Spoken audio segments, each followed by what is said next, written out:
Here we go.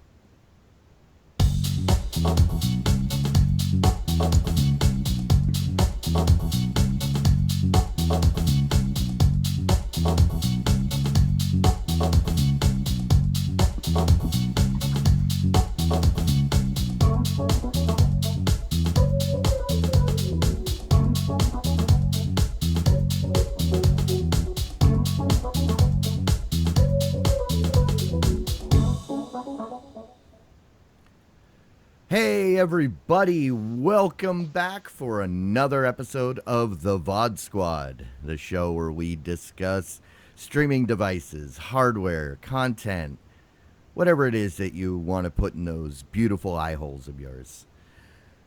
I'm Clyde. Today I'm joined by Matthew Ross. Hey everybody.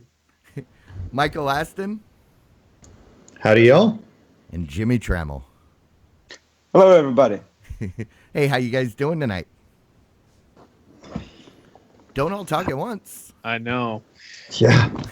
Doing great. Still recovering from a week at CES. But you don't sound like you have the crud, so that's good. I literally, I went to work on Monday, and I had a splitting headache all day. I got home and immediately went to bed, and I didn't wake up. That was like maybe 4:30, 5 o'clock. I didn't wake up until like 6:30 the next morning. Now, is that the actual CES lanyard you got in the background there, Mike? Yep, that's it right there. You see my collection of them back there. Yeah. Very cool. Oh, yeah, I see that. The 5+ year tag on the newest one. Yeah.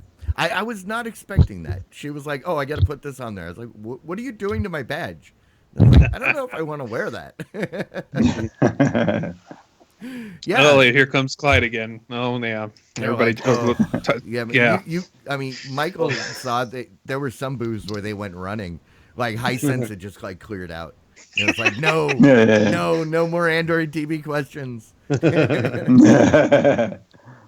Yeah, I mean that was pretty cool. I saw some 40+ tags. Oh, yeah. Technically this was the 50th year, so 67 was the first year. Which 40+, that means there's people that have been going since the 70s, the mid 70s, Wow. longer than I've been alive. Half as long as Jimmy's been alive, but longer almost. than I've been alive. Yeah, no, it was a lot of fun, and I'm glad that Mike and I get to hang out and look at some stuff. Very cool, guys. Yeah. Yeah. Well, with the pleasantries out of the way, should we look at some news? What's going on? There can't be anything going on. CES already blew everything out of the water, right? Well, we had an episode last week, and we were like in the middle of CES, so we're going to report on the second half of CES. Well, CES hadn't technically started. Oh, okay, fine. But all the big announcements happened before CES, so yeah, of course. Yeah, it was already over by that time for most people. All right, well, I'm going to start us off with the piece of news we were talking about during our stream. And NVIDIA made their big announcements. Many different things were announced during their stream, but the one I'm going to talk about today is the NVIDIA Shield, the new version for 2017. This little box here, we've talked about it before in a little bit of Rumorville. It has that really weird-looking controller. It has pretty much very similar insides for compared to the previous model. But it's got a lot of enhancements as far as what it can do and the games it can play. Yep. But the thing about it that makes me really excited about it is a little thing that's added onto it called the Spot. I don't know what Spot stands for, but it's a little guy that you literally plug into a wall socket for power. It connects wirelessly throughout your house to end up talking back to your NVIDIA Shield. And that little guy allows you to talk to Google Assistant from anywhere in your house. Yep. Which is pretty awesome. And it also has the conversational piece, which means you can say, okay, G word, I want to ask you a question. It answers, and then you can start immediately ask a question back to it without having to use that prompting word again. So you can keep on asking who is Abraham Lincoln? How old was he when he died? How tall was he? And it will keep the conversation going for you. Oh, wow. Yeah. So. I mean, Did you guys see this? Yeah. Oh yeah. Michael actually played with it a little bit, and it's good for what it is, especially when if you want to do gameplay in another room.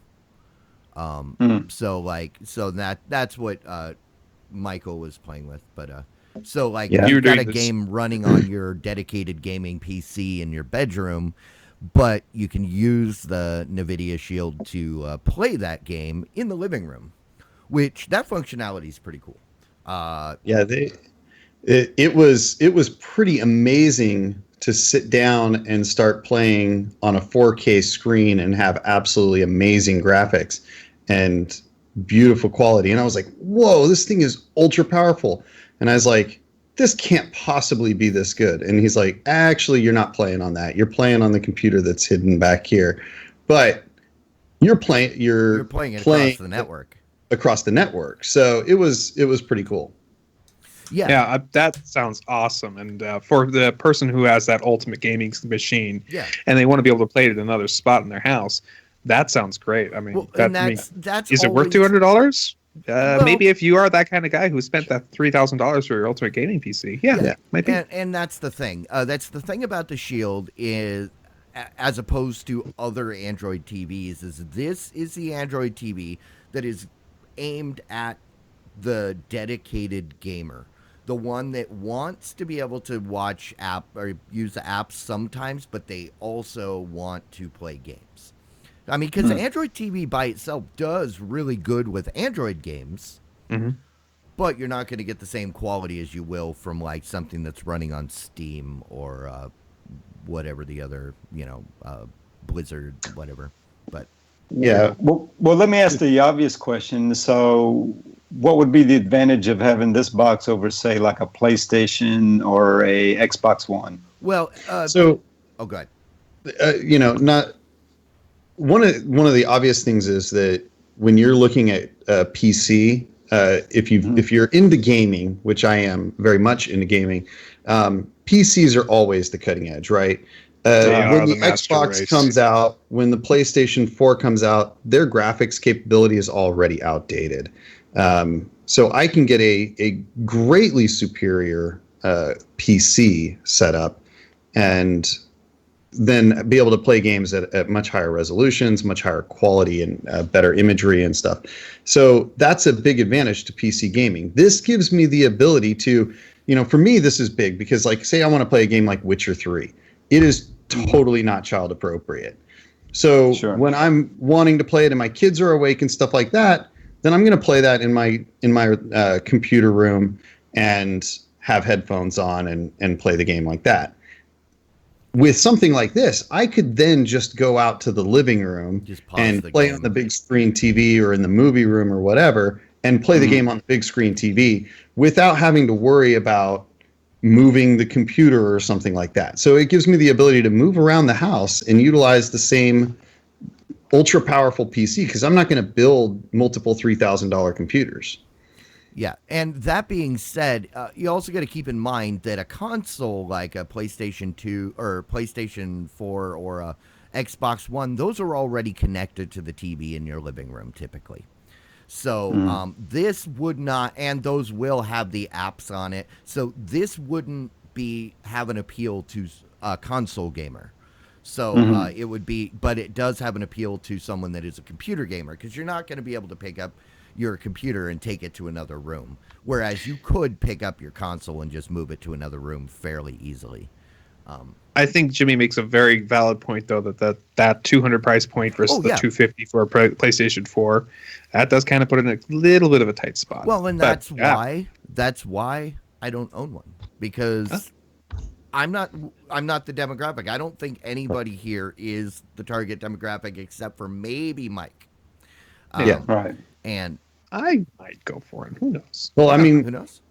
The other device that really stood out to me was also gaming oriented. It lets you put a full-size graphics card in a laptop. That's $400, and that doesn't include the graphics card or anything. Right. So this is that kind of thing. It is a peripheral that enhances video gaming capabilities. for people that are pretty darn serious about their video gaming. That is the I'm guessing the MSI Gus. That's what she's talking about there. Razer.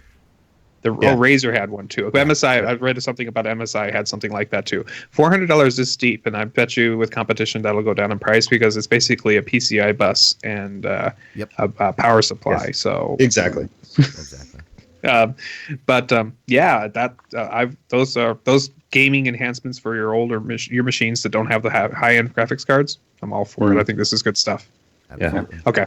That gets out a little off topic. I'm sorry. No. Should we move on to the next story? Next time on the Gaming Squad. Yeah. Oh, this is my last episode. Sorry, guys. Oh, unless we're going to talk about Minesweeper or Solitaire. It's good games. Those are excellent games. People I haven't played Ski Free. That was a good game. People get angry when you stream Solitaire on Twitch. What?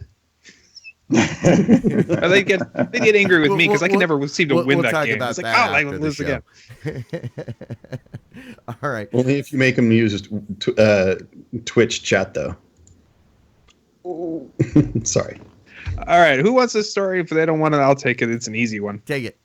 All right. This is a sad story. Sling Media has stopped manufacturing the Sling Box, which has been the cord cutter's friend for many years, allowing you to take your signal from one device over the internet, over your local network, to your other portable device in order to watch it. And unfortunately, that era is over. Sorry. At least from this guy. I just had to compose myself. You need a tissue? I've never owned one, but I'm sad to see it go. I also have never owned one now. Yeah.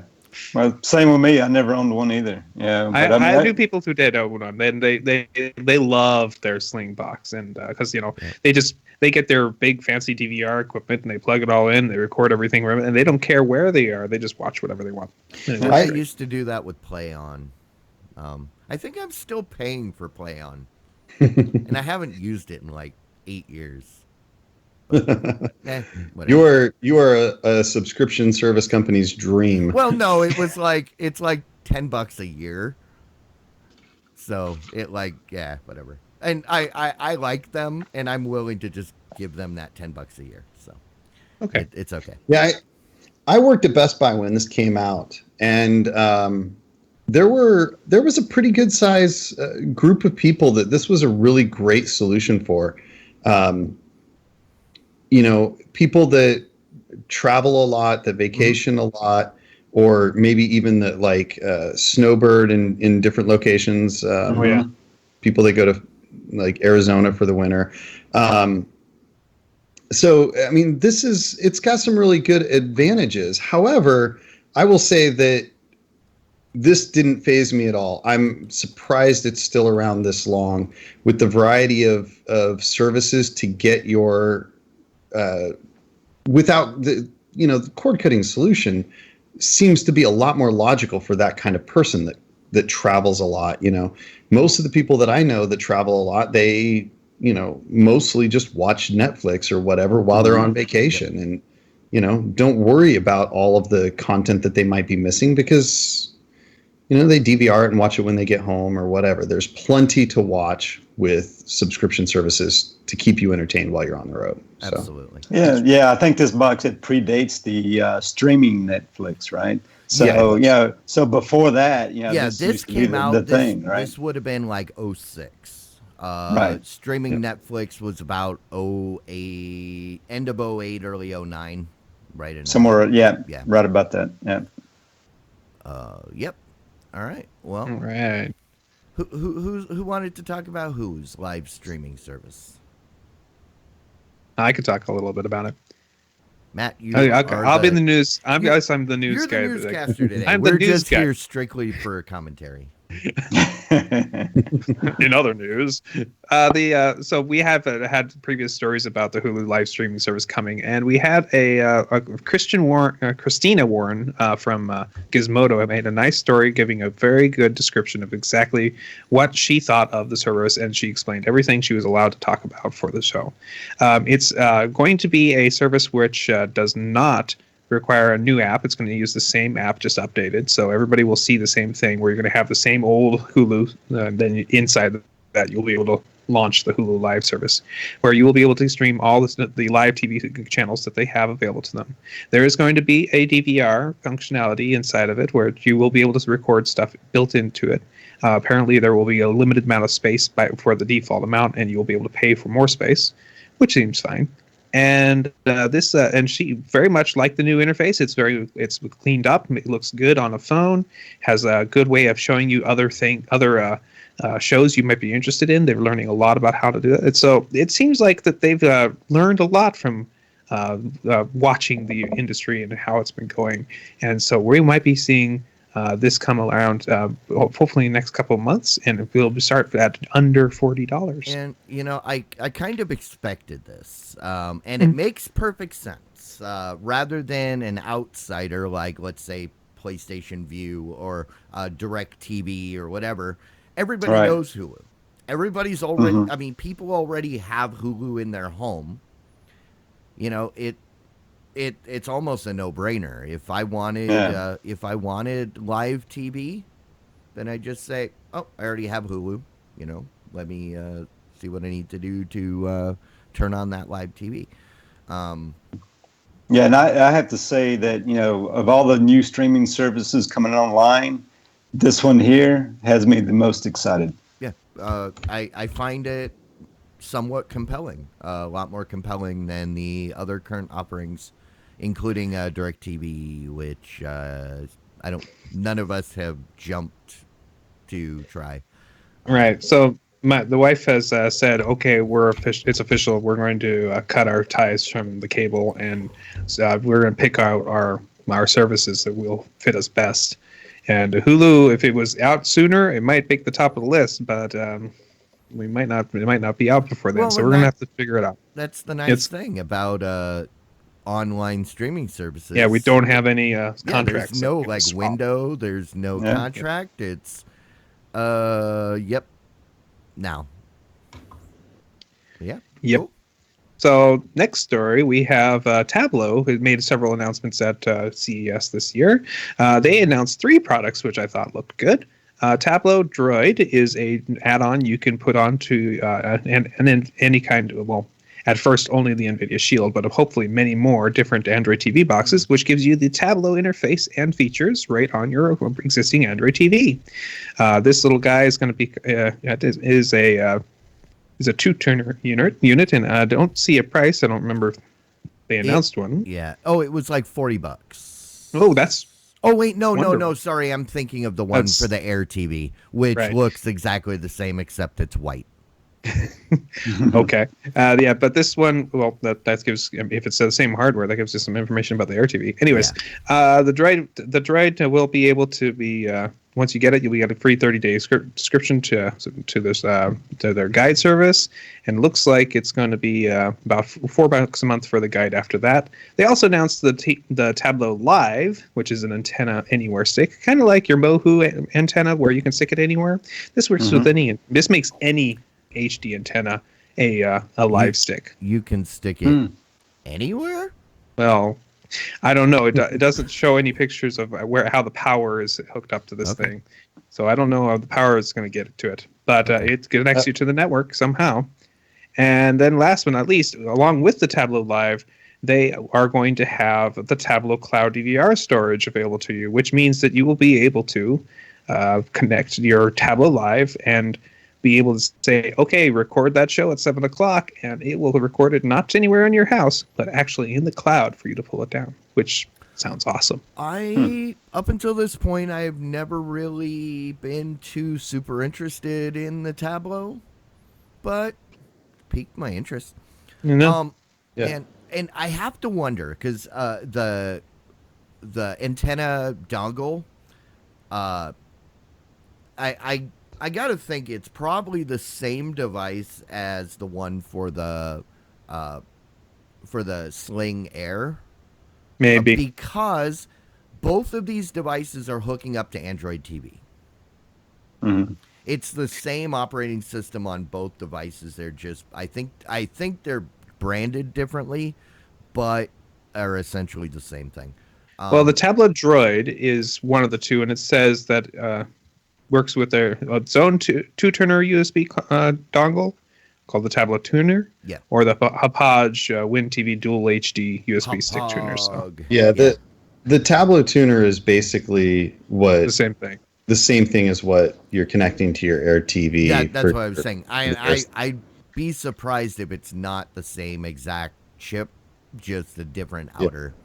And Yeah, I mean, if that's the case, the one for the Air TV is about $40 ish, Right. Extra. So, yeah, rock on. Yeah. Go ahead. Well, it'd be interesting to see what the user experience is between those two, right? Which one has the better user interface, right? Because I think that's going to be the one you're going to want to go with. Just like we tested that on the other services, right? Between the like the Sling and then the PlayStation View, right? Right. So yeah. There has been a couple of these kind of bring your own hard drive DVRs, like the Tableau, the Simple TV, and the Channel Master. And really briefly, I looked at them and said, well, which one's the most popular one? And Channel Master and the Tableau are the two ones that, besides the Romeo, of course, from TiVo, are the ones that people like. A lot of people are really a fan of the Tableau because it has apps for almost every platform. So they are doing well for themselves, and this might be a good thing for them to keep on growing. I mean, I've had a lot of like media center PCs in the past, things that I've built. So something like this is definitely interesting. I mean, you're talking about an Android device, but it's now possible to build like an Android-based PC. So I could theoretically put Android on one of my old media center PCs and connect one of these and then turn it back into a good DVR. Well, and you wouldn't necessarily have to do that because Android TV has a USB, and I've got 32 gigs of additional storage right there. Right. I mean, definitely, if you've already got an Android TV-based device, you're good to go, right? Yeah. I mean, got a DVR right there. So that's pretty cool. I'm just saying that this opens up, because it'll go into any Android TV device, you could potentially set it up with something that is not a standard set-top box like an NVIDIA Shield. It might take a little bit of work, but it seems like it would be something within the realm of possibility. I'm willing to bet it's only available on the Shield right now because they have an agreement. Probably. Because NVIDIA, that's kind of how NVIDIA rolls. Because NVIDIA, their version of Android TV isn't really any different. It's not like the Fire Stick or the Fire TV where they just used Android TV and then completely just wrote over the top of it. Right. So if it works on the Shield, it should, for all intents and purposes, work on any Android TV. It's just they're only making it available to the one right now, probably. That would be my guess. Yeah. So. All right, and the last story for today is we have a story from one of my favorite news sites, awfulannouncing.com. These guys have the story that NBC Sports and Turner are partnering together to make a new streaming service to compete with MLB's BAMTech.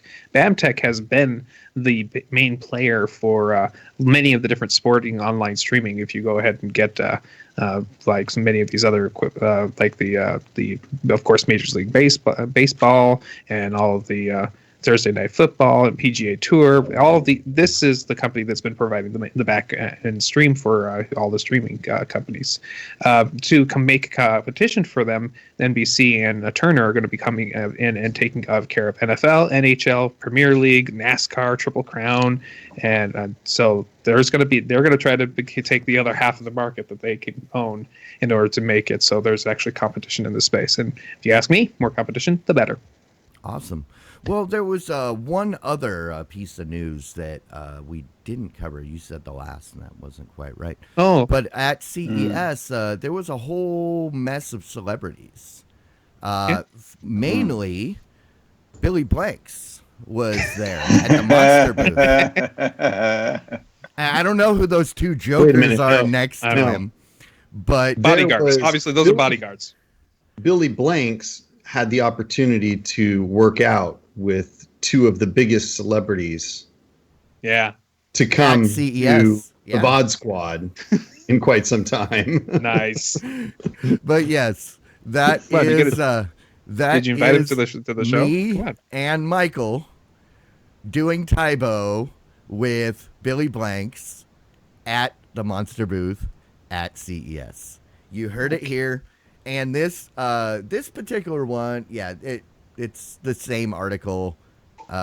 The booth babes and bros of CES. I was gonna say we made the top 20 list of booth babes and bros of CES. So Yeah, Goodness someone gracious. asked me, "Did PC Mag cite you?" And I said, "Thankfully, no."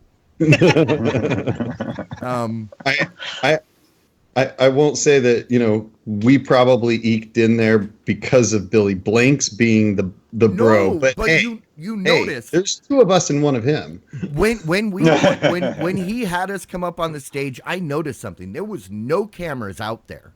When we got up there and we started doing it, all of a sudden these camera guys, they come running over and start snapping and Yeah. recording video. So, and it wasn't until we were up there. So obviously That's right. they were there for us. He got the credit. He can have the credit. That's fine. Billy, thank you. It was fun. Unexpected, but hey, it was memorable. Yeah, it was Alrighty. pretty awesome. Yeah, it was. That was great, guys. That was cool. So I also happened to see you guys post up a certain video on YouTube.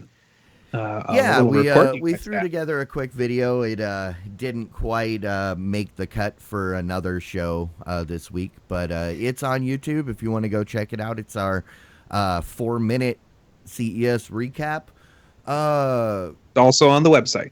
Also Yep. on the website, and we will be talking about more of that in depth here in just a minute. So should we move on over to the deep dive?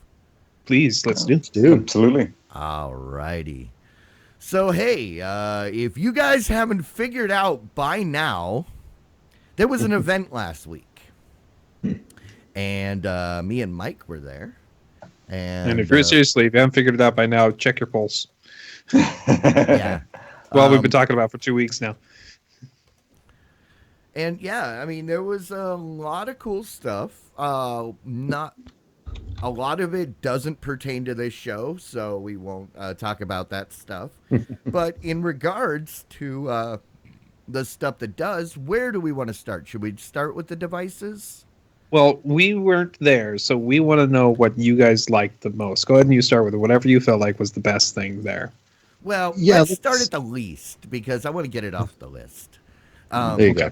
Because, All right. so Dish, for those of you that have not cut the cord and you are a Dish subscriber, they had the Hopper 3, which, as far as, a factory box goes, it looked pretty compelling. I mean, you can record up to 16 channels at the same time. 16? I know, right? I was like, that seems a little excessive. But Jeez. Yeah. you can watch 4 of them on the screen at the same time. In a Oh, okay, we grid, got the kind of like we're watching, screen. people are watching us right now, you know? This is Right. the perfect solution for somebody that wants to share dish service for the entire stairwell in their apartment complex. Well, because it does then transmit to up to 6 Joeys, which are the Nice. ones that you put in other parts. So yes, in an apartment building, each apartment on your floor can each have a Joey and share your dish. Yeah. And then Plus, another thing. It's got what 2 terabytes of storage. yeah. So Okay. So That's finally pretty a typical. real That's pretty hard typical drive in hard one drive of these size, so things, that's yeah. good. Yeah, and I mean that was cool. You can pair it up with the Dish. What is that? Go. The Hopper Go. Hopper yeah, I Go, mean, that's right. that was the killer feature for me. So the Hopper Go is a small, basically external hard drive with a streaming device. So you can take I think it was 100 hours of content with you on the road. And it actually has a Wi-Fi streaming device on it. So you can then connect to that via Wi-Fi with up to 4 devices wherever you're at. So say you go to the hotel and you and your kids all want to watch different shows. You can all bring up different shows off of that streaming device and watch different things on up to 4 devices at a time. So that's pretty darn cool. Yeah, and cool. I mean that. So, oh, God, I lost my train of thought. Jotemon made me laugh with his 4-on-1 screen requires eyeballs times 2. And with glasses. Yeah. Go ahead, Jimmy. I was asking, I'm on the crappy Wi-Fi at the hotel here, but I was asking, does the audio and everything 4 independent devices that the Hopper streams to? Yeah. Yep. Yeah. Okay. So I have a question. Does it set up its own basically hotspot you have to connect to, or does it connect to your Wi-Fi in your house and you can just connect it over the network? We didn't get to talk to a real dish expert. I was under the assumption that you plug it in and then just transfer. Think of it like a portable hard drive. Okay. That you can then take with you and play. You can store 100 hours of media. You may be able to do it wireless, but it's essentially just like a portable hard drive. Yeah, I think she didn't get into the details about that. There was obviously crowds of people trying to ask questions and stuff, but she did say what she said was that we could connect wirelessly to that device. Okay. So again, you'd have to plug it in the hotel because it did require power, but you'd be able to connect wirelessly to it. She did not specify whether or not that was through the hotel's Wi-Fi that the Hopper Go would connect to as well, or if it was. But in her defense, there was a lot that she didn't seem to grasp in basic. Oh man! This device. I mean, all devices nowadays have more than enough storage to store your own local media anyway. Why do you need yet another device to store more media? It's because then they can make contracts with the content companies to say, "Don't worry, it's encrypted on our device, and you can't leave there." And that's really one of the things they have to do in order to be able to get the data off of the device, and that's what they need to do. And the other thing worth mentioning, though, about this new Hopper 3 is they have it incorporates voice control, and it's gonna feature Alexa. Alexa, bring me a cup of coffee. Alexa, order toilet paper for all of San Diego. This is. It was a dollhouse. It was a dollhouse. This is why I unplug my Amazon Echo before I start doing this show. But yeah, so now you're going to be able to watch TV, and people are going to on the show are going to be able to say, Alexa, record the VOD Squad. And then Alexa's just going to start adding stuff. They're going to have commercials. They're going to put that into the commercials so that Alexa automatically records the show they want you to record, even if you're not watching the TV. You're in the other room. And then you come back a week later and it's wait, why is there a whole season of I was trying to think of something on PBS, but yeah, This Old House. So, we're sorry to all of you Echo owners. At least I am. Jotemon is now known as Alexa. So now we can talk directly to him or her. How does that work? Alexa. I don't know. Okay. But moving on. And then next to that, the display right next to that was that Sling Air right. Now that's Air TV LLC. It's not Sling. That at least that's what the booth lady tried to convince us. No, not Sling. It's a completely separate company that's probably owned by Sling. Why in the world would they even want to do that? So it's actually it actually looked like a pretty cool device. The biggest complaint I have is also the biggest feature and the biggest reason the Sling partnered up with this company. It opens directly into the Sling app. So when you turn it on, No matter it what you're automatically doing. loads the Sling app. Yeah. So this is, in some respects, it's an advantage. In some respects, it's a disadvantage. I mean, like you turn on your Amazon Fire TV, and it loads directly to the Fire TV default screen where it's intermingled with your content. So the Sling TV functionality is similar in this way. It's got ribbons, just like most of these streaming devices do. In each of the ribbons has like your shows, the shows you're watching, the shows that it recommends for you or whatever. And they're all the Sling content, right? They have added to make it a little bit more user-friendly and a little bit more not 100% Sling, a Netflix ribbon directly on that home screen. So you've got all of your Sling content and a Netflix ribbon immediately upon loading the application. So I'm okay with this. I'm okay with this as long as they also give you the option to set what the default is to something else. That's the key. And that's what I was just about to say. If you could change that default, that would be outstanding. You cannot. It automatically loads to that all the time. So that's the downside to it. But the other thing that is cool about this device, as Clyde alluded to earlier when we were talking about the Tableau, I want to say Tableau, but that's not right. It was the Tableau.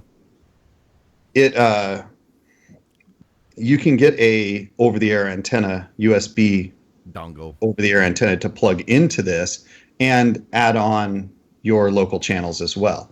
So while Sling doesn't currently offer local channels or anything, you can get those utilizing that device and have all of your content all in one place. So there's some cool features and cool functionality here. It's an interesting tool for cord cutters, in my opinion. However, I don't like that you are stuck loading automatically into the Sling app. Yeah. I'd like to be able to change it. This is the point where she got mad at me. Was she said, you can in the ribbon you can have you load your apps onto the Android TV, and then your shows will actually show up in the ribbon, like Netflix and Amazon. And I said, but Amazon's not on the Android TV. She said, well, it's not included right now, but you can download it and install it. I said, no. This is Android TV. Amazon does not support Android TV, and that's when she just went. And they kept on talking, and that's when I walked away. In her defense, she had already basically lost her voice. She was having a rough day. I know, but it was like, I was like, you're telling people false information, because they're going to leave and they're going to tell somebody, oh, you can run Amazon on this thing. Someone's going to buy it, and then they're going to be pissed because you can't run Amazon on it. Right. But, no, but otherwise, I mean, it's an Android TV. I have a question. Yeah. The question is, did anybody ask whether or not there was going to be DVR functionality for the over-the-air streaming stick? There will not be. There's no real hard drive on the device. So it now that doesn't mean that functionality would never come, and you couldn't say with like a USB thumb drive or something. But it was not something that was part of the current scope of the device. Okay, that's what I needed to know. Thank you. And I was going to say, so essentially this is an Android TV device.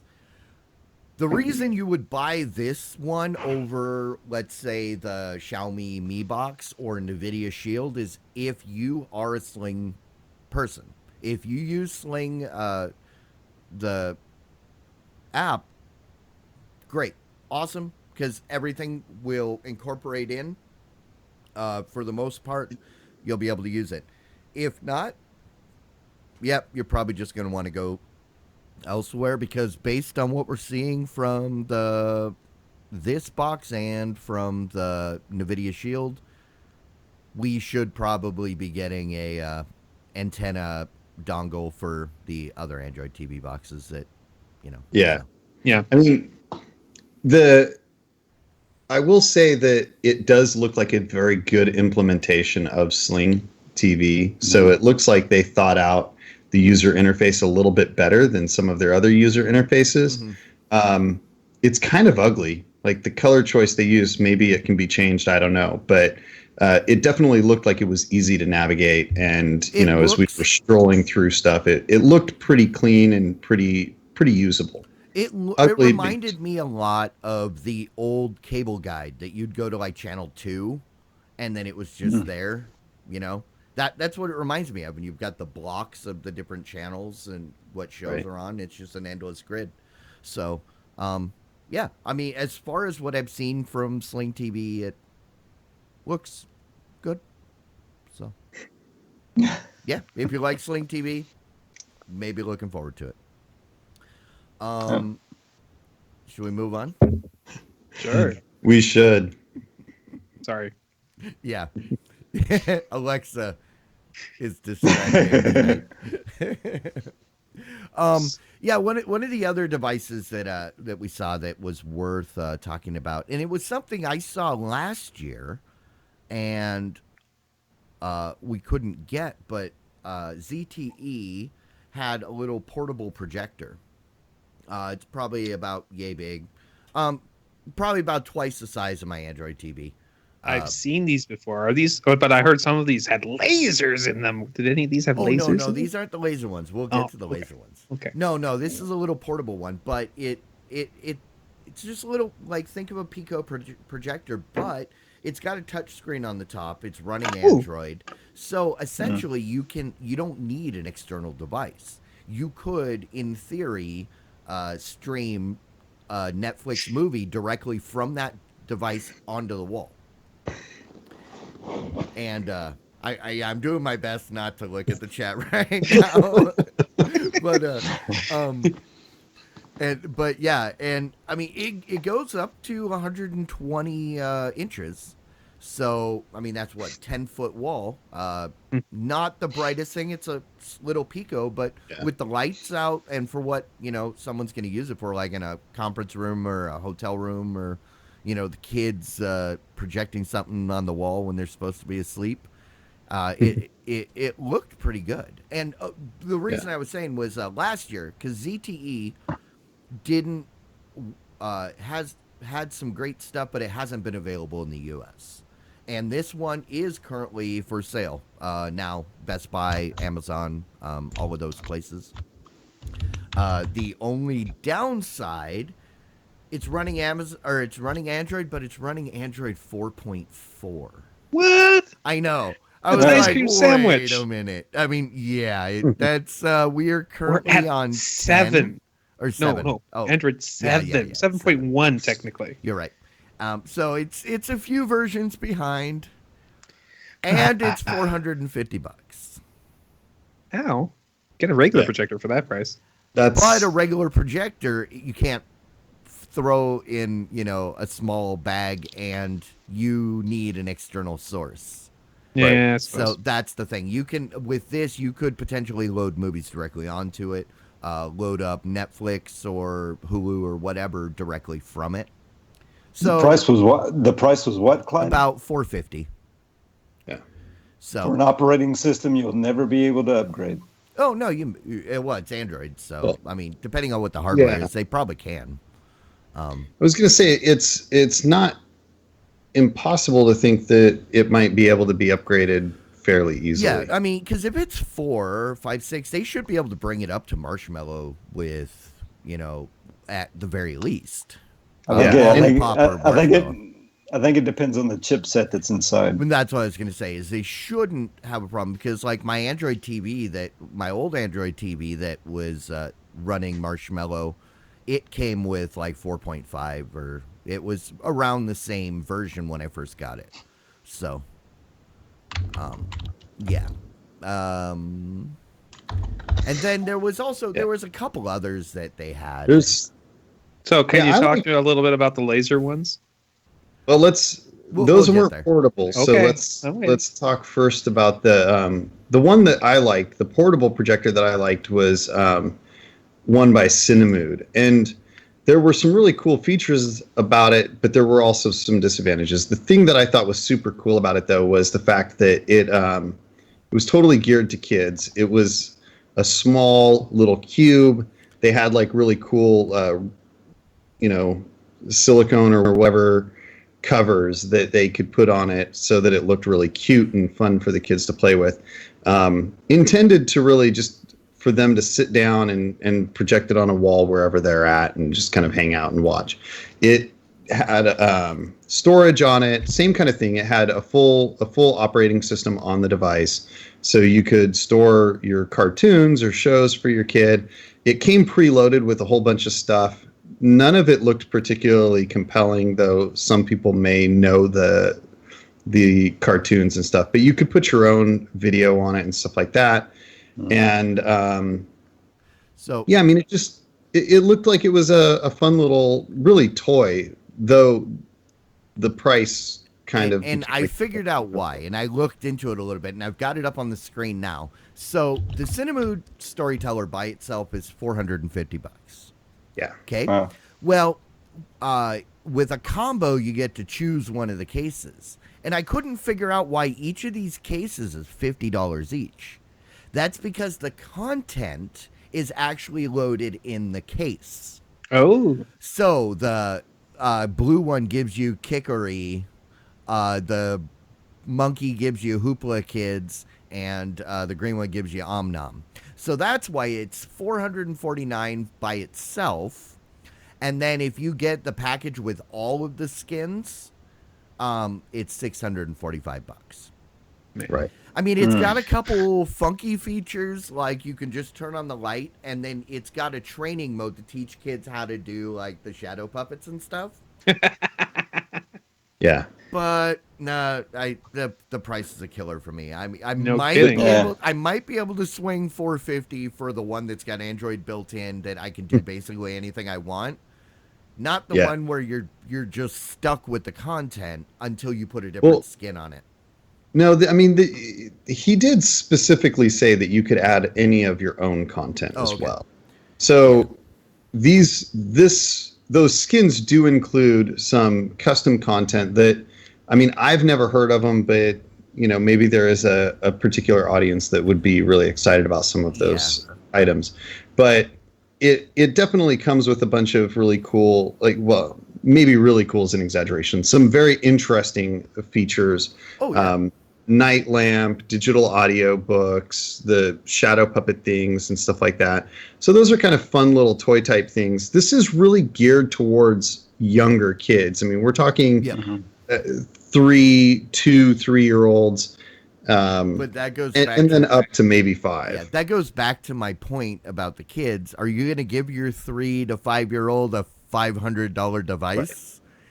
The price really is a problem. And that's the real killer. I really like the idea. I love what they did. I mean, it's really cool.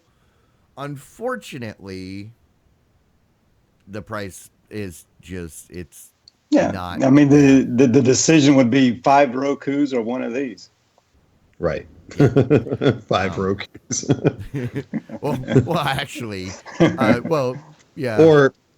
Or a I say because 32-inch. the Roku Express Plus that I picked up to use in the hotel room was $40. So this would be 10 Roku Express. 10 Rokus or one of those, right? Or like a 43 or 44-inch TCL TV with Roku built in. I mean, that's really the kicker. You can buy a smart TV with a lot of the similar functionality and put it in your kid's room. I mean, not that I'm proposing that is the best solution, but the price is just super. At least that you can control it. You mount it up on the wall when they can't reach it. They can't pull it down. Yeah. I'm agreeing with you guys. There's some cool tech there, but the price is just. Now, in their defense, this is Indiegogo funded. Mm-hmm. This is something that they are not mass producing in large enough quantities yet. So hopefully they can get some traction and get that price down to a much more reasonable level as they grow. Yeah, it's got potential. So it's got potential. We'll check back on this like in a year or so and see where it's at. Right. All right. Well, I had put on the dock services, but I couldn't think of any off the top of my head. And we already talked about the Hulu service that was announced. Right. So I think we can skip over that. Yeah. And then we can get to the thing that Matt was asking about. But Yeah. you know what? We're out Lasers. of time. We're out of time. We should shut No. this down. We'll pick it up. No, I'm just kidding. Yeah. So Lasers. see, yes, lasers in your living room. Now all we need are the sharks to go with it. No. Yeah. But yeah, the Changhong and Samsung and Hisense all announced short throw laser projectors. And these things are pretty awesome. So short throw, you just set it right below the screen. It doesn't have to be on the ceiling. It doesn't have to be out in the middle of the room. It basically shoots it straight up onto the screen. They are fairly large, though. Yeah, they're not small devices. You know, a couple of about, I would say, 2 foot by 2.5 feet or so. Okay. So yeah, about that, and then but I was trying to think of an equivalent, but yeah, they're bigger than a bread box, smaller than an air conditioner.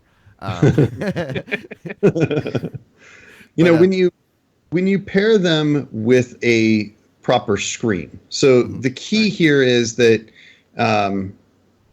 with these laser projectors, the screen type and quality is going to make a big difference. But when you pair them with a proper screen, they look outstanding. Very cool. It's so, I'm guessing they were super bright whites and super dark blacks, and I mean, just amazing pictures on those. I'm guessing. Man, I'd say no. They didn't get the contrast radius. They look good. They're not 8K or super OLED.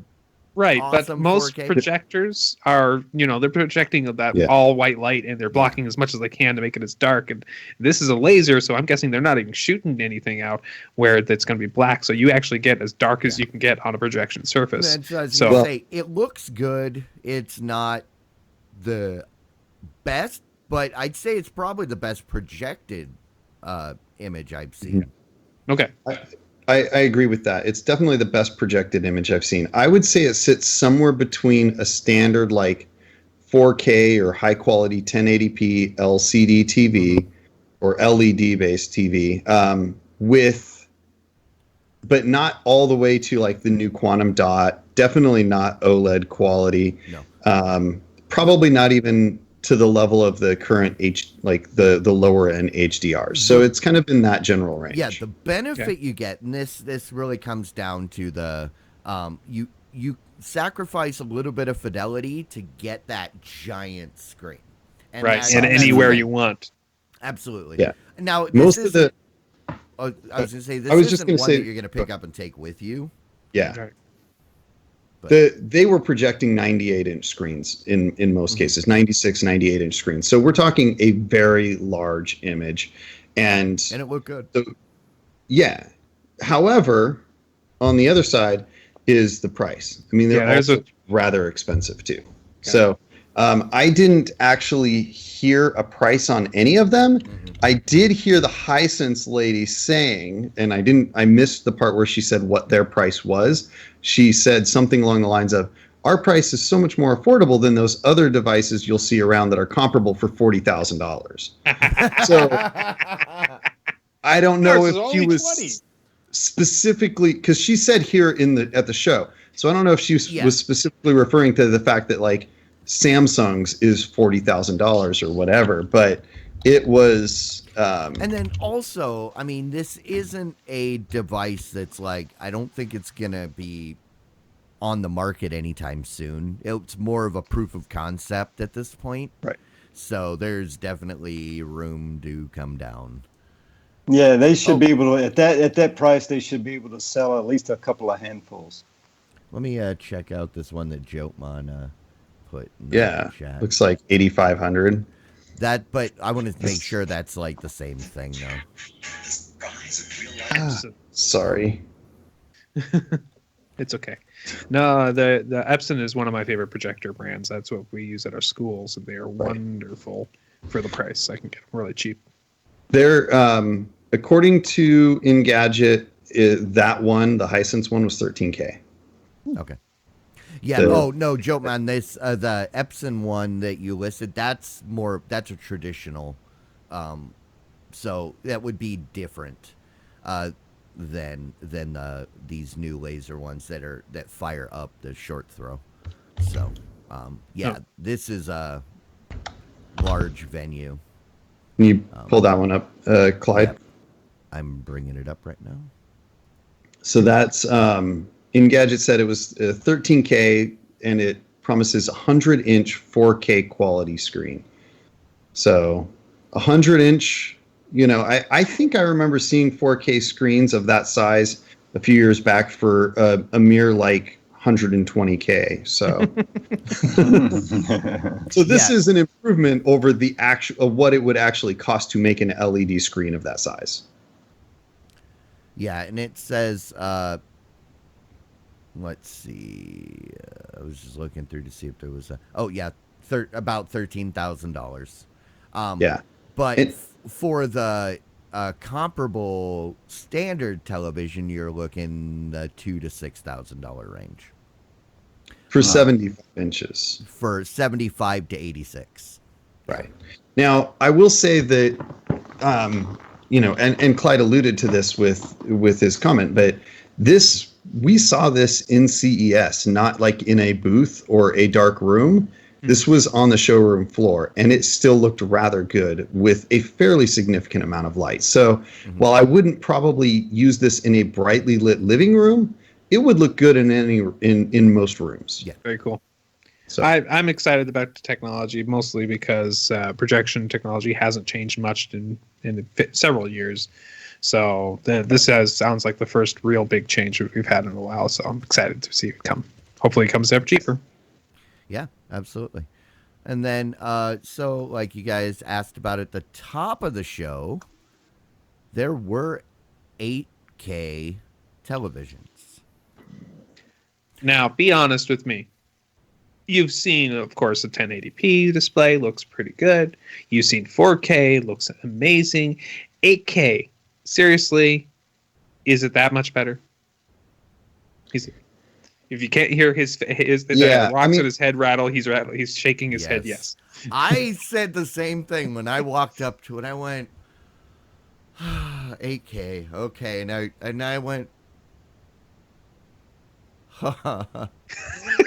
okay, 8K. Okay. Yeah. I mean, we don't even have real good 4K content yet. I don't think we're going to see 8K anytime soon. And yeah. We're at the beginning of the 8K, so go back about 4 or 5 years ago when they introduced 4K. That's where we're at with the 8K. And this is just a glimpse of the future, is all. Yeah, and what a glimpse it is. Yeah, yes. I mean, so a couple of things. Even the content that they were displaying at the Changhong, like Hong Kong. Jeez, for some reason, I can't remember that. The Changhong booth, half of the content they were displaying wasn't even 8K on their own demo. So that tells you how hard it is to get real 8K content. Well, they were doing a comparison where they were showing the 4K stuff, and then they would switch over to the 8K, and then you'd go, oh. Yeah.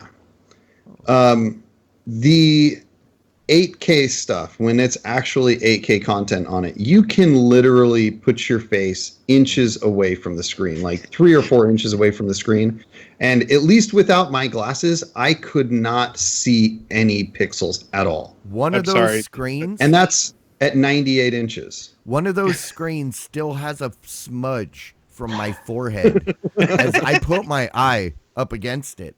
And you know that oil gets on the screen, and yeah, I mean, because they would show and pictures. What kind of content was this, Clyde? It was pictures of ladies. Oh, Yeah. Ooh. And no, I mean, but this is the thing, and like, It's so lifelike. yeah, I mean, the thing is, they had these models, and you even when you put your face right up against it, you could see every little tiny hair. they On said their everything face. looks bigger in Hey. 8K, right? Yeah, that's yeah. We're not gonna go there. So But, the future looks bright then. Jotmon, I Okay. went. Yes, but no, there was Okay. one model. I mean, you could see the pores and the hairs and everything. There was one lady. I told Michael. I said they really should have trimmed her nose hairs before they took these pictures because it was like just. It's like I don't know if I want to see that kind of definition. Yeah, Yeah. so yeah, that's the question is, I mean, does it really get you anything when you're just watching a movie? This I'm guessing I that will sound from your say, sounds you like yes. the 8K. So everybody's always had this idea that they wanted a video wall where you can use it instead of a window or double it as a window. Right. I think this 8K is the point where that becomes legitimate. Now Right. you take the OLED tiles that we're going to talk about here in a minute, and then make them 8K, and now you've got the Starship Enterprise. Yeah. You know, you've got I'll what look- everybody's been waiting for. Right. Then you've got Jotmon's shower screen with the camera. That's right. Yeah. That you guys saw that there, didn't you? Yeah. Oh yeah. Okay. The problem, yes, Jotmon, a window would be much cheaper. The problem is that the window might not show you a view of what you want to see, like the ocean. Especially once we enter into World War III and we're all driven underground.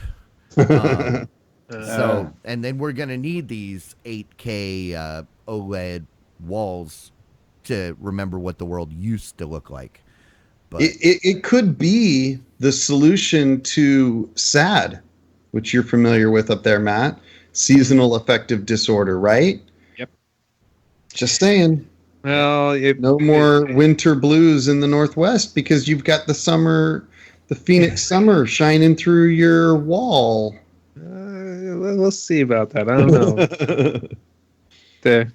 The sun is hard to replicate in all truth, but Yes. these 4K, 8K, and HDRs are. What if it sprays vitamin D on your face at the same time? Ew! I got something in my mouth. When it's done, when you're at the end of the cycle, it just sprays a Yeah. little goop of vitamin D on you. But then, I mean, the other thing, and Michael, I think we misreported it because on that video we said that TCL had that IPS screen, but looking through my pictures, I think it was Chang Hong because of the colors. Because I don't think we had gotten because Chang Hong was right next to Hisense, right? And then it was TCL. But I might be wrong. I'd have to look at the map again. But there was what was that, a 96-inch or was it a 65-inch IPS screen? It was a 65, I believe. 65, 'cause it was smaller. So it wasn't like monstrously huge, but it was a good size. Yeah. IPS, right? You know, Yes. people know IPS from phones or from 400 monitors. DPI. Mhm. 65-inch IPS screen it was so thin, and it was amazing. I mean, it's not 8K. I'd say it's around 4K-ish in there. I don't know if it's super HDR or UHD or whatever, but it looked good. I said ICS being the ultra high density, which is retina display, as they said. No, we're talking about the LED technology, right? Yeah. IPS. Okay. IPS. Yeah. My mistake. Which, I mean, IPS is the one of the higher end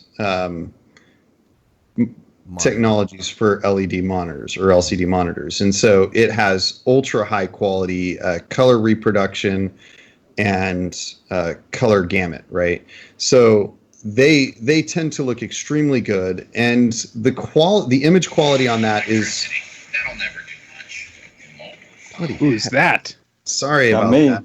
All these stupid videos. Every time you open a page, a video shows. It's like, Yeah. I didn't go to YouTube for a reason. Okay, sorry about that. It's okay. But yeah, like there's they were pretty close to OLED quality. I mean, the kind of contrast and image quality was very close to what you get with OLED. I mean, is it necessarily better? No, probably not. But it was pretty awesome to see, and the thickness was thinner than my phone, and that's without, like with some of the displays, you've got a really super thin bezel and top part, and then you've got a thick processor and stuff at the bottom. None. It was phone thin the whole height of the display. It was almost like just a piece of glass. It was pretty cool. Very cool. And then beyond that, then we got into the OLEDs. They were so awesome. And the OLED TVs are the thing that I've been waiting for years. Still can't afford one. It's going to be a few more years. Well, the old problem was that they couldn't get them very big because they can get them big now. I figured they could. And but Sony figured out the problem. Rather than trying to make the screen big, make a whole lot of smaller screens that you can hook together to make one big giant screen. that is the coolest idea ever. Tile my floor with this stuff. Come on. They called it Cletus. Yeah, which I have. Cletus. Horrible name. I know, Sony. right? It's Sony. No. It's CLEDIS, like short for Sony. display. Now they are Japanese. They probably don't get it. They have PR people. They pay them good money. Come on. This is Sony. I Who know. Well, made that's the true. PlayStation TV or PlayStation View, and it has nothing to do with the PlayStation. Okay. Right. Yeah, I mean, it's crystal LED integrated structure is what it stands for. So It's still a horrible name. It is. But the really impressive thing is that you're talking a 15-inch by 17-inch tile, 100% borderless. And what you do is you can take those 15 by 17-inch tiles and put as many of them as you want, side by side, up and down, and create the exact size screen you want. So as Clyde mentioned, you're talking your video wall. You can literally fill an entire wall with these Cletus tiles and have a 4K OLED video wall. And they were amazingly crisp and brilliant imagery. I love the idea. I can see the jokes now. I don't want to say them. No, it's horrible. And when I can't get past it. When Mike first said, "Did you see the Cletus display?" He sent me a text. I thought he misspelled something, and at first I thought he was calling me Cletus, and I was like, "Wait, what?" And then I read it, and then I looked it up and went, "Oh, Sony." Yeah, But- it was. It looks amazing, though. I mean, that's the thing about OLED. Like the black is perfect black. Right. The white is super bright, and the image quality is just outstanding. So Deep this in takes. the heart of Texas. That's what I want. Question about this technology though. Does it require a dark room? No, not at all. Oh. So It's- if the sunlight comes in, it doesn't bleach out the picture? Well, I mean, Well- if you've got direct sunlight on any screen, it's gonna, do a little bit. But no, it's essentially like just the LCD TV you have in your bedroom or your house in your living room. Mm-hmm. It's It just fared super thin. as well or better than what you would expect out of an LCD LED TV. Okay. It's the screens were not super glossy like the old plasma screens, so they didn't have as big of a problem as with glare as those screens, but they are turned off, completely indistinguishable from a standard LCD screen. Yep. And so they respond the same way to light. Okay. All right. Yep. And then, I mean, LG also had some that when it comes to the individual TV, you know, Sony, I love the tile idea. When it comes to the individual TV, though, I think LG's TV was a little bit better, just in the presentation. The Sony one is kind of funky because it has a kickstand on the back of it. Like, the kickstand is where all the controls are. It's also a subwoofer because the regular OLED TV uses the screen as the speaker. So trying to figure out how to put that thing in your living room is going to be complicated. Wow. Whereas the LG one had like a sound bar at the bottom that all the controls and everything were in. Nice. And it was really cool because, like, when you turn it on, it's got these round ports that kind of slide open like that, and then the speakers rise up out of it. I know those motors are going to break one day, and they're probably going to break in the down position. Yeah. But that allows you to take this super flat screen and just throw it on the wall. And I like that. Yeah, so I like their implementation much better on the standalone TV. But when LG's tunnel that they did with all the screens, it was amazing, but you could see the borders because they were just using individual screens, not like the Cletus. And we're going to have to say that name going forward for years. Get used to it.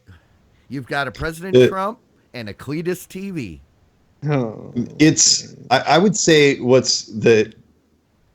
those were the two most impressive things to me, the Cletus display and the LG tunnel. Now, why Sony didn't have the insight to create a tunnel like LG did, I don't understand. But apparently LG paid the right people because they came up with, despite the fact that you had those borders on those screens and it was noticeable, you quickly forgot that they were there because the video was so cool and so immersive. I mean, that was unquestionably the biggest highlight, in my opinion, of the entire show. And Sony could have done the exact same thing with Cletus, and it would have been better because there would have been no borders. It would have been a seamless image, and they could have made it whatever size they needed, but they didn't. If you guys And want, I can play that video real quick. Yeah, Yeah, if you want, there's a video available, and also you can get it off of the report that Michael and Clyde made, too. Yep. Yeah.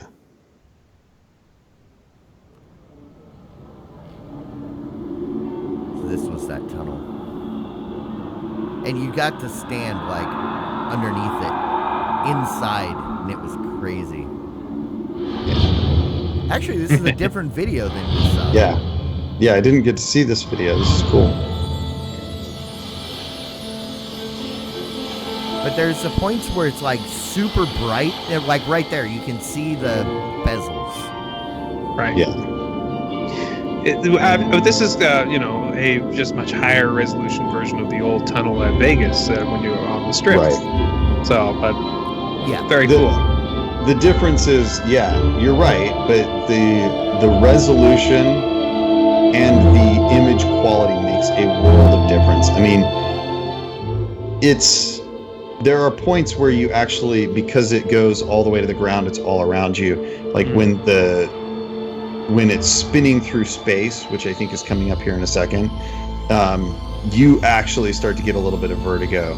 Because it makes you feel like you should be moving, because it looks like the world is spinning, because it is so perfect and so completely surrounds you and everything. Yeah, and the Northern Lights thing was really cool. too. But, Yeah. Very cool. So that was the highlight, because the Sony booth on the Cletus just had I think it was from that new Creed movie. So there was two boxers standing up there. Right. And, yeah. So here's like a space thing where you started feeling like you were moving. It was just crazy. Like Yeah. would do that. I would say that one thing that was really neat about this and the Cletus display, both of them, was the amount of depth that you get because of the true blacks and the quality of the image. The depth feels there. Like on the Cletus display, the two boxers were standing there, and it looked like it was a 3D image, despite it not being 3D at all. Absolutely. It had so much depth to the image that it looked three-dimensional. That was the other thing I forgot to mention with the 8K.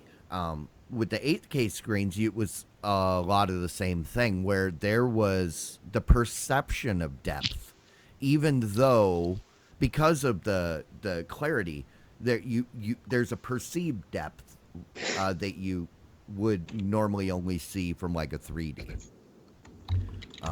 Yeah. But so definitely. Anything else there? You guys see? Nope, there was absolutely nothing else. We danced with we danced with Billy Blanks. I made the swing lady mad, and then we looked at some TVs, and then we went home. Okay. Yeah. I mean, there was a lot of other stuff not video related. Yeah. I seem to have frozen. I don't know. Lots of steady cams. This was, we talked in that summary video that this was kind of the year of VR. There was an insane number of VR headsets, VR content, VR accessories. I mean, the guys that I was staying with, I got a condo with some friends, and so the guys that I was staying with, each day they came back and they said, if I see another drone or another VR anything, I'm just gonna go home. And obviously they didn't, because it was awesome, but there was an insane number of those. I got 2 different VR headset things for free handed out to me. Wow. So That's right. now we're not talking like HTC Vive or Rift, but Biotech Spectre, you can buy it now for $29. Yeah, and they actually are both kind of cool, but I mean, that was crazy how many there were. The coolest VR related thing I thought was the backpack computer for the Vive. Very cool. Yeah, there's I tried to add that onto the video I made, but the problem is the video app wanted to put the picture sideways because I took it like in portrait. Gotcha. And it wouldn't let me rotate it, and I didn't think Mike wanted to have a picture of him like sideways. Yeah. But as we said, that was using the HTC Vive. It was a mountain climbing game where you're using the pick and you're climbing, and that is so immersive. And Mike can back me up on this, that when you get up to the point you're standing on a ledge, I remembered, oh yeah, I'm climbing a mountain, I should look down. And I looked down, and I'm at the edge, and my body went into panic mode. The oh crap, self-preservation, step back. And if I could do it again, I would step off to see what would happen. But I couldn't bring myself to do it, because your brain says no, crap, and that vertigo. And I know I'm on the ground. Yeah, the guy was really insistent explaining how to not fall and what to do, because I'm pretty sure, and I also thought about jumping, because there was a glitch, he tried to reset it, and somehow I still ended up stuck on the peak because Clyde went first and he climbed to the top. So I put the headset on, I was on the peak, and I couldn't see anything except a tiny bit of rock and 1,000-foot drop all around me. My brain instantly started screaming at me that I'm going to die. And I'm like, I'm standing on solid ground, but my brain is like, you're going to die. Well, the first time I was going up, I didn't hit the button right, so I did fall down, but I was looking up when I slid back, so it was like no big deal. I don't know what it would be if I was looking down when I stepped off the mountain. I'm pretty certain I would have fallen just flat on my face if I would have fallen or jumped. And, I mean, my brain would have totally just given up. Now, did they ask you, did you want to take the blue pill or the red pill before you donned those eyeglasses in? No. They ask you that after you get into the Matrix. Yes. Oh, yes. Yeah, Okay. we haven't gotten into the Matrix yet, so. But no, I mean, so now there's someone else that can back me up on the Vive. It is immersive, and it is It's super cool. Oh, it is Very cool. It's worth every bit of the $800, even though there are really no games. But that's potentially a new rock climbing game or mountain climbing game you can get for it. That's true. There were a good variety of booths there, and almost all of them were using the HTC Vive. Yeah, so except for the Samsung stuff, which would have been kind of funny because they got that would have been hilarious. See, but the thing to note was Samsung, when demonstrating their Gear VR, they had to up it up, or they had to prop it up by putting people in these like mechanical like roller coaster thingy.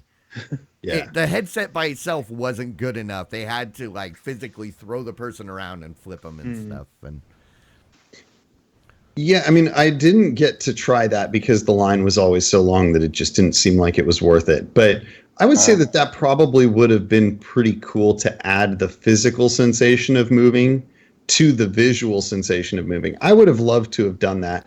And I like the idea of VR, like roller coasters and VR rides. yeah. Mm-hmm. Yes. When I was in line at the airport, the girl that was standing behind me, I started talking to her, and it turned out she was one of the booth babes for Samsung at that ride thingy.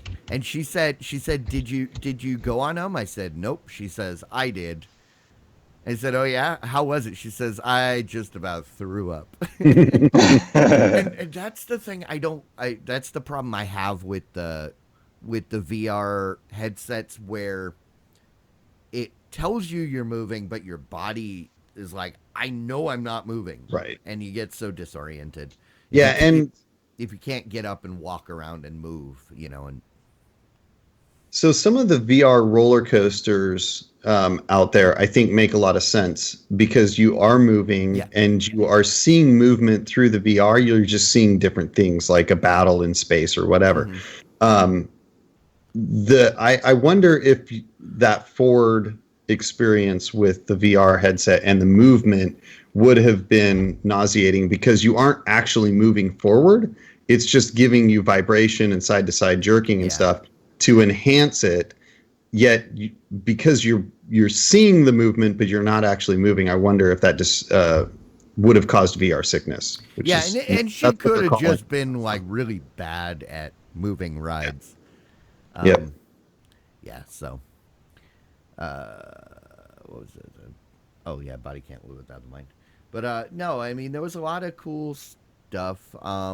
Oh, Mike, did you get the email about that beta test for that game? I don't know. I did. I haven't. And then I went in to do it, and apparently it's an iOS game. I was like, I guess I'm not going to beta test it. Yeah. But, oh well. Yeah, there was some cool stuff. And we'll probably remember other stuff that to talk about at some point. Even though it's not really relevant, it'll come up in some sort of a conversation. Right. Yeah. Lots of other drones and cool little devices and stuff. Fun things to look at everywhere. But really, I mean, even if this wasn't a show about video, I would still say the highlight of everything was still the OLED displays and like the video, the TVs and video related content, because that was the most interesting, other than maybe some of the VR stuff. And that's saying a lot, because I went there with the intent that if I have to look at another TV, I'm going to punch somebody. because it's been Right. 4K for the last 5 years. 4K, 4K, 4K, 4K. And then it saw the 8K, and I was like, okay. And then the OLED. Yeah, that was a good way to, because the OLED basically finished out our day that first day, right? So over every CES seems to have a thing that was the thing of that CES. Yep. I mean, it was 3D for a while, it was 4K for a while, it was 1080p for a while. Was VR. VR was last year. Okay, from my point of view, I think the thing basically was Alexa, because it was everywhere. Yeah. Seems like that was the thing this year. Of this year. Yeah, that's from my point of view. There was a ton of Amazon Echo or Alexa. I'm just trying to avoid saying that. Integration in a lot of different things. So that was definitely there. Yeah, I would say that was pretty big. I still stand behind the fact that this was the year for VR. I would say that I would almost think that like 1 in 10 booths was VR related. Yeah. I mean, it was literally, if you take out like the little mom and pop type, and none of them were really mom and pop. If you take out the really small like manufacturing based booths that weren't really selling specific things, that were just trying to get you to buy cables through them or stuff like that. If you take out those, because there were tons of those, like really big experience type things, I would say that at least 10% of them were VR related in some way. Yeah. But you think it'd be a better depiction to say the year of VR or the introduction to VR? Last year was the introduction to VR as a concept. This is the year. That's where we got the platforms. These are the 2 platforms that are going to compete, or 3 platforms. Now run with it. That was last year. This is the year where everybody came back and said, here's what we've come up with in the last 12 months. So there were controllers, there was content, there was new headsets. There was a really cool headset that was like a pair of sunglasses. Right. Oh, wow. They need some work. It worked pretty good, and they were using it off of a Xbox 360, or was it a One? I don't know. It was off of an Xbox something. But the only problem with it is there were points where I had to look down, and I felt like they were going to fall off my head, just because they're sunglasses. They don't have straps. There was a lot of AR stuff too, augmented reality, which I know would really be interested, or Jimmy would be interested in. But this is the year that people got to show off what they came up with based on what they were given last year. And I got to use the HoloLens, Microsoft HoloLens, and that was really cool. It provides a really interesting experience. It was a partnership between, it was actually at the Intel booth, partnership between Intel, Microsoft, and BMW, and it was supposed to be like the vision of the future of driving. And so you put on the HoloLens and you look at this BMW 8 Series supercar, which you just want nothing more than to own, at least me, because I love BMW, and it's sitting there, and you can see like cars driving by through your HoloLens, and you can see like data transmitting between the vehicles and like other sensors, and the car sending a stream up to the cloud, and the stoplight signaling and stuff like that. And all of this you could see through the augmented reality, superimposed on the car. The only thing that I didn't think was really cool about that was that there was an interesting disconnect when a person walked between you and the car. And because a person was enough smaller than the vehicle that you were looking at, it didn't perceive anything. It didn't like change the layer or anything. It just put that right over the top of the person. So, I mean, it's not perfect, but it's pretty darn cool. And in a more controlled environment than 100,000 people walking to CES on day one, it would have been probably a really exciting and interesting experience, even more so than it was. Yeah. Very cool. All right. Should we end this here? Now we're almost 2 I'm hours. sure there's lots of stuff Yeah, you guys exactly. could. We should probably cut it off. Otherwise, we're going to be here till 4 a.m. Like not unlike last night's, chat realm shenanigans. So, I mean, before we go, you guys got anything you want to shout out? Rants, raves, anything like that? I only have one little shout out, and that shout out is it's a rant, simply to say, malware and various other viruses can really wreak havoc on your day, and I'm going to be dealing with this for, I'm guessing, a couple of weeks at least. At school or at home? At school. Okay. I was going to reach through the screen and slap you if it was at home. No, wasn't me. Okay. Somebody else. All right. But it went around. Oh yeah, that's the thing about that malware. It really gets around. No kidding. The interwebs are a dangerous place. Yes, they are. Stay away. Their theme song would be sung by the Beach Boys, right? I'll let that one sink in. And then, yep. Anybody else? I'll throw. Go ahead. Go, Jimmy. No, the only rent I have is just crappy hotel Wi-Fi. It wasn't too bad. It only froze a couple times. Yeah, well, yeah. Yeah. Then good. I would say that my rave was just my first year going to CES. This was really cool. Saw a lot of fun and interesting things. Got to hang out with some awesome people. Unfortunately, he also had to hang out with me. But it was fun to actually meet up with Clyde in person and hang out. But I also, we did a meetup with the Tech Thing Hack 5 crew, Patrick Norton and Shannon, and got to meet them, and Akhtar, some of the Mitsula. Yeah.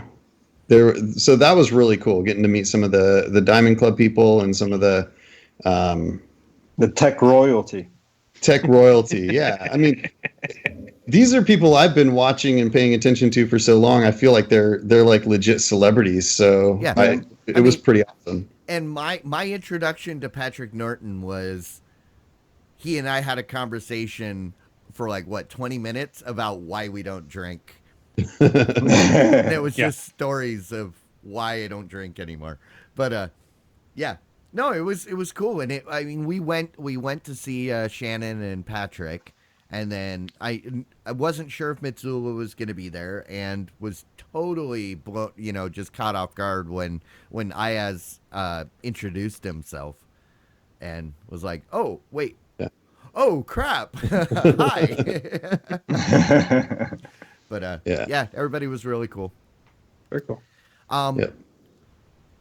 For you guys, and speaking of tech royalty, just a reminder to everybody out there, this is the last year of Nerdtacular. There are a few tickets still available. They were released today. That is June 29th in Snowbird, Utah. Tickets are $75. They're never going to have another one? This is the absolute last one. It's the 10th anniversary and the last one. So if you guys want to go to a Nerdtacular, this is the year. And everybody's going to be there. I mean, literally everybody is trying to make sure that they're there. So I had 4 people telling me they would get me tickets because I have to go. So apparently I'm going. Scott Johnson, Veronica Belmont, Patrick Beja, Brian Brushwood. I can't believe this is the last one. Tom Merritt. And everybody. So Brian Ibbett, Scott Fletcher, Bill Duran, Randy Jordan. Yeah. If you guys know who Russell Brower is, this is cool. Russell Justin. Brower is the dude that does music. He's the director of music at Blizzard. He's going to be. Oh, yes. Yeah, and Garrett Weinzierl, Jocelyn Moffat, Terpster, for all you Blizzard gaming fans, you know those people. But definitely there are just the remaining tickets available. So if you go to nerdtacular.com, Hopefully you can get a ticket. Once they're sold out, they're sold out. Then the other thing I was going to say is next Saturday on the 21st at 9 p.m. Central, we will be having another movie party. Movie party! Movie party! Movie party! And there is now an official Twitter for the Diamond Club Movie Party. It is at DC Movie Party. If you go there, there is there is a poll up right now. We're trying to figure out what movie we're going to watch. Go ahead and vote on what movie you want, and then subscribe to or follow. That way, we don't have to wonder when's the next movie party. Just check the. Now we got a central place for that. So, 9 p.m. Central, January 21st. All right. Did I miss anything, guys? I don't think so. I think you've had That was an great. amazing week, All guys. Glad you guys had a lot of fun. Yeah, we did, and hopefully you guys can join us next year. So now you've got a whole year. You've got a whole year to figure it out, not just like 7 months. You've got a whole year. Yep. And then, yeah, so anybody out there, if you're just tuning in for the first time, you've been watching us all this time, you got anything, comments, thoughts, criticisms, send them our way. You can reach us at The VOD Squad on Twitter or email us at thevodsquad@gmail.com. Also, you can find our videos on YouTube. We still need a few subscribers so we can get that vanity URL. So you'll have to do a search for The VOD Squad. And but I promise you the videos are out there. And all right. Well, everybody, thank you. It's been fun. Yeah, have a Laters. wonderful evening. All right. Diamond Club hopes you have enjoyed this program.